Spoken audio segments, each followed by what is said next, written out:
During the late 16th and early 17th centuries, the political unification of Japan ended an extended period of civil disorder. Like the Ming and Qing emperors in China, the Tokugawa shoguns sought to lay a foundation for long-term political and social stability by promoting conservative values and tightly restricting foreign influence in Japan. As in China, however, demographic expansion and economic growth fostered social and cultural change in Japan, and merchants introduced Chinese and European influences into Japan. From the 12th through the 16th century, a shogun, or military governor, ruled Japan through retainers who received political rights and large estates in exchange for military services. Theoretically, the shogun ruled as a temporary stand-in for the Japanese emperor. In fact, however, the emperor was nothing more than a figurehead. After the 14th century, the conflicting ambitions of shoguns and retainers led to constant turmoil, and by the 16th century, Japan was in a state of civil war. Japanese historians often refer to the 16th century as the era of Sengoku, the country at war. Toward the end of the 16th century, a series of military leaders brought about the unification of the land. In 1600, the last of those leaders, Tokugawa Ieyasu, who reigned from 1600 to 1616, established a military government known as the Tokugawa Bakufu, tent government, since it theoretically was only a temporary replacement for the emperor's rule. Ieyasu and his descendants ruled the Bakufu as shoguns from 1600 until the end of the Tokugawa dynasty in 1867.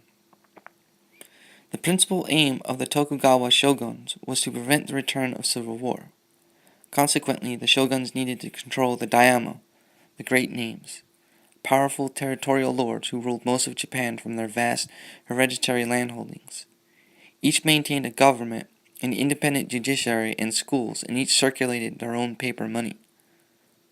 Moreover, after the mid-16th century, many daimyo established relationships with European mariners, from whom they learned how to manufacture and use gunpowder weapons, which they turned against one another.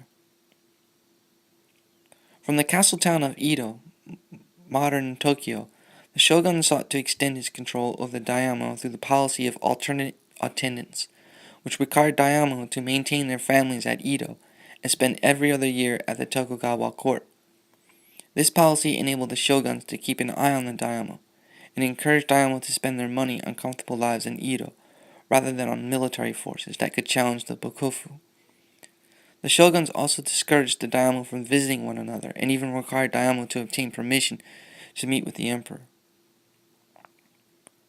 In an effort to prevent European influences from destabilizing the land, the Tokugawa shoguns closely controlled relations between Japan and the outside world. A primary concern was that Europeans might threaten the Bakufu by making alliances with daimyos and supplying them with weapons. Thus, during the 1630s, the shogun issued a series of edicts sharply restricting Japanese relations with other lands. This forcibly forbade Japanese to go abroad on pain of death, and prohibited the construction of large ships. It expelled Europeans from Japan and prohibited foreign merchants from trading in Japanese ports. The policy did, however, allow carefully controlled trade with Asian lands, and it also permitted small numbers of Chinese and Dutch merchants to trade under tight restrictions at the southern port city of Nagasaki. As a result, Japan was never completely isolated from the outside world.